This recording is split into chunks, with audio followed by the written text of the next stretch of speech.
ನಾನೆಲ್ಲಪ್ಪ ಇದ್ದೀನಿ ಅಂತ ಹೇಳಿದ್ರೆ ಹರಿದ್ವಾರದ ಗಂಗಾ ನದಿ ದಡದಲ್ಲಿ ಸಂಜೆ ಹೊತ್ತು ಟೈಮ್ ಪಾಸ್ ಮಾಡೋಣ ಅಂತ ಬಂದೆ. ಗಂಗಾ ನದಿ ಬಗ್ಗೆ ನಿಮ್ಗೆ ಎಷ್ಟು ಗೊತ್ತು ಅಂತ ನಾನು ತಿಳ್ಕೊಳ್ಳೋಕ್ಕೂ ಮುಂಚೆ ನನಗೆ ಎಷ್ಟು ಗೊತ್ತು ಅಂತ ನಿಮಗೆ ತಿಳಿಸ್ತೀನಿ.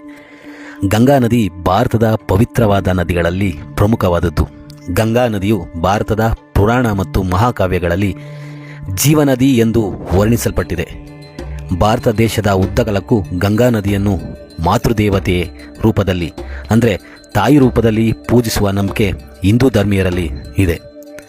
ಗಂಗಾ ನದಿಯು ಹಿಮಾಲಯದ ಗಂಗೋತ್ರಿಯಲ್ಲಿ ಹುಟ್ಟಿ 1984 ಮೈಲಿಗಳಷ್ಟು ದೂರವನ್ನು ಕ್ರಮಿಸಿ ಬಂಗಾಳ ಕೊಲ್ಲಿಯನ್ನು ಸೇರುತ್ತದೆ. Now and press the bell icon. Never miss an update. ಇದು ನಿಮ್ಮ ಟ್ರಾವೆಲ್ ಮಹಿ.